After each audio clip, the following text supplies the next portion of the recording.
Salve, salve, jovens pupilos! Mais uma aula de domótica.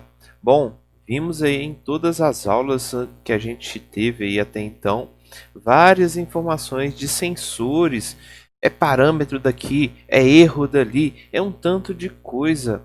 Bom, o objetivo da aula de hoje é a gente tentar juntar essas coisas aí, tentar observar esse desempenho acontecendo, aquelas características dos sensores aí mais um pouco mais na prática. Então vamos lá, vamos tentar encontrar esses parâmetros.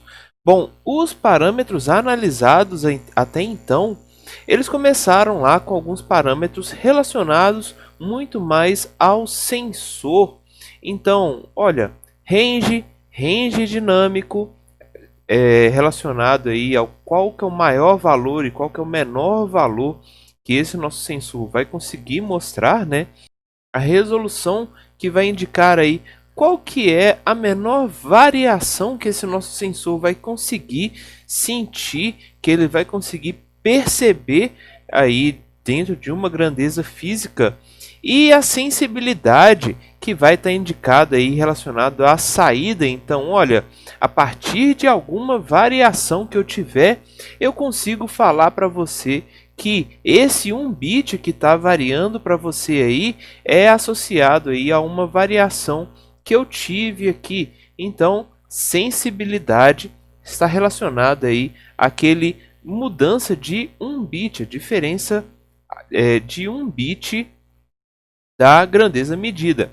E a frequência ou bandwidth é associada aí ao quanto tempo eu preciso esperar para que esse meu dado, essa minha medição seja feita com confiança, feita com certeza ali, e aí eu vou esperar quanto tempo para, por exemplo, uma próxima medição. Então, essa frequência, essa informação e essa largura de banda está associada aí a este parâmetro. E bom, vocês conseguem perceber que a maioria desses parâmetros ou estão indicados aí nos nossos datasheets ou documentações técnicas, ou se por um acaso um desses parâmetros, por exemplo, a resolução, que não necessariamente vai ser aí indicada, muitas vezes a gente consegue calcular ela, a gente consegue saber mais ou menos qual que é um valor que vai estar aceitável aí para esse nosso sensor. Bom, e os outros parâmetros que a gente viu era o erro de medição, falando ali qual que é a minha medição, qual que é o valor que eu tenho a partir, comparado aí com o valor real, com o valor ideal daquela medição. Então, existe aí um erro, que esse erro também vai estar associado à nossa exatidão. Então, será que o nosso valor, a nossa medição está bem exata? A gente não está apresentando erro? Ou ela está muito distante? E esse valor aí, esse erro de medição, ele pode estar associado aí a um erro sistemático, em onde esse erro sistemático ele vai ser algo previsível. Então eu consigo perceber esse erro acontecendo a todo momento, relacionado lá àquela mudança de uma posição, algum dano que houve no nosso equipamento, uma má calibração. E esse erro a gente consegue ver principalmente pela média, porque essa média vai ser deslocada, ou também a gente tem o nosso erro aleatório ou erro estocástico, que é algo que vai sempre existir, vai sempre acontecer, associado lá àquele nosso desvio padrão ou também a variância, que são parâmetros correlacionados, né? E esse erro aleatório vai estar associado também à precisão. Então, olha, dentro de uma faixa aí eu vou ter possíveis medições. E qual que é a comparação entre essa faixa de medição e aquele nosso range que a gente tinha? Será que essa faixa ela é muito ampla, tão ampla quanto o range, ou ela é bem restrita, bem pequenininha aí, dando a ideia de uma precisão maior desse nosso sensor?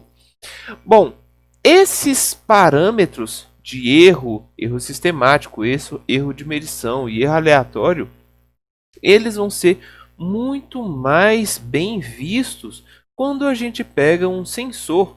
Então, se vocês pegarem aí um equipamento, um dispositivo, e vocês fazem essas medições buscando encontrar esses parâmetros, se por um acaso vocês trocam o equipamento, é bem possível que esses parâmetros variem, eles mudam, porque está associado aí a cada sensor de modo separado, de modo diferenciado, tá? Bom, e aí, como que a gente consegue saber então, já que cada sensor vai ter uma característica diferente? Bom, não significa que com um sensor vocês vão ter a estabilidade do seu sistema e de repente vocês trocam de sensor pelo mesmo modelo, com as mesmas características ou características relativamente próximas, e de repente esse sistema ele se torna instável. Não necessariamente isso vai acontecer. Por quê? Nós temos aí a ideia de estabilidade desses nossos sensores. Ou seja, quando a gente pega um sensor e ele por acaso aí está funcionando nesse nosso sistema, se ele danifica e a gente precisa substituir esse sensor, esse equipamento, essa estabilidade vai falar, olha, eu não posso garantir que os dois equipamentos são exatamente idênticos, mas as características deles vão ser aí relativamente próximas. Então, você fazer uma substituição, talvez você tenha aí que ajustar um parâmetro ou outro, mas esse ajuste não vai ser tão grande assim que pode acabar afetando o seu equipamento, o seu sistema. Então, olha só, isso daqui eu até havia mostrado para vocês na aula passada, né, comentado. Olha só, se a gente pega, por exemplo, a tabela de cores de resistores, que é algo que a gente geralmente estuda aí na parte de eletrônica, a gente sabe que se por um acaso nós tivermos aí um sensor de 100 ohms, por exemplo, e aí eu sei que se eu pegar num multímetro, um multímetro relativamente bom e medir a resistência desse nosso resistor, ele não necessariamente vai ser 100 ohms, ele pode oscilar aí, por exemplo, entre 95 ohms ou até 105 ohms, né? Então, se ele tem uma tolerância de 5%, de 1%, a gente vai ter a possibilidade de encontrar resistores aí com valores variados. Então, olha só, eu tenho a indicação inicial de resistência, só que eu também falo para vocês, olha, eu não posso garantir que a resistência será exatamente a mesma. Então, para isso, a gente indica aí essa tolerância e todos os equipamentos vão ter essa tolerância. E aí, lembra lá, né, que a gente também viu na última aula que o nosso valor medido, ele tem aí aquele nosso valor médio, aquele valor que vai ser geralmente o valor associado aí à média de diversas medições, e a gente também tem o nosso erro, aquele erro lá, por exemplo, um aleatório que vai fazer com que esse valor fique oscilando aí entre uma faixa de valores, ou até um erro sistemático associado aí àquele nosso deslocamento, por exemplo, uma calibração. Então, esse valor medido, ele precisa ter, ele vai sempre ter aí esse nosso erro, e isso é necessário, a gente precisa levar em consideração todos os momentos essas informações. Então, como eu havia mostrado para vocês antes, olha só, temos aqui a nossa curva de Gauss, onde essa nossa curva de Gauss tem aqui um valor médio dado pelo parâmetro μ, e ele tem aí o nosso desvio padrão, que a gente já sabe onde que cada um desses erros vai estar associado aí. Então, se esse nosso desvio padrão ele está em um determinado valor, então a gente sabe que as medições vão oscilar aí mais dentro aqui dessa nossa faixa, mas não necessariamente significa que eu nunca vou chegar nessas faixas daqui de lado. É possível, mas a gente tem uma probabilidade relativamente menor. Bom, mas se todos os equipamentos vão seguir mais ou menos essa característica, como que a gente tem então essa possibilidade de variações desses nossos sensores, variações desses nossos resistores? E como eu falei, se a gente tem uma estabilidade, como que vai aparecer essa estabilidade aí desses equipamentos quando a gente estiver utilizando, quando a gente estiver fazendo a troca, por exemplo? Então, quando a gente faz uma troca, o que que acontece? A estabilidade vai me indicar, olha, eu consigo te garantir que ela vai estar, se a gente pegar um sensor aí, vocês medirem, ou pegar um resistor, ele vai estar aí dentro de uma faixa que ele não vai variar tanto. E, além disso, podem ter aí alguns equipamentos que vão ter uma largura aqui, um desvio padrão relativamente mais alto. Outros vão ficar aí bem mais restrito. Ele vai ter aí menos possibilidades de falha.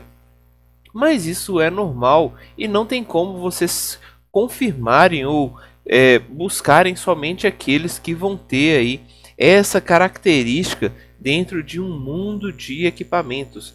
Isso daqui a gente vai ter que ir trabalhando à medida aí que a gente for passando no nosso dia a dia, nos nossos desenvolvimentos de projetos, por exemplo, de domótica. Isso é normal, isso é extremamente comum de acontecer. Bom, e aí, uma das práticas que vocês precisam sempre levar em conta quando estiverem desenvolvendo sistemas é sempre façam isso. Manutenção dos seus equipamentos, que isso vai ajudar a gente não ter falhas, não ter perdas quando aí ocorre o desgaste, quando ocorre o próprio uso desse nosso equipamento, desse nosso sensor, e também, sempre que possível, façam calibrações desse nosso equipamento. Então, com o tempo, com o uso, esses nossos equipamentos eles vão sendo deteriorados, eles vão perdendo algumas dessas características, que é normal. Então, calibrem, façam manutenção, mantenham a manutenção dos seus sistemas em dia. Isso daqui é a única certeza que a gente vai ter que os equipamentos ou que os sistemas vão ficar aí trabalhando da melhor forma possível e pelo maior tempo possível. Beleza? Bom, na próxima aula vamos começar a verificar, a analisar alguns dos sensores, alguns dos principais sensores aí que a gente vai utilizar, que a gente pode utilizar quando a gente estiver desenvolvendo alguns sistemas, seja ele residencial, seja ele comercial, ou seja aí sistemas relacionados à nossa vida, no nosso dia a dia. Lembrando que domótica está associada a principalmente tornar a vida de vocês mais fácil ou também dar conforto, evitar aí aqueles trabalhos excessivos, trabalhos repetitivos. Então, tudo isso vai estar associado à domótica. Vamos lá, vamos estudar alguns sensores. Salve, gente, até mais.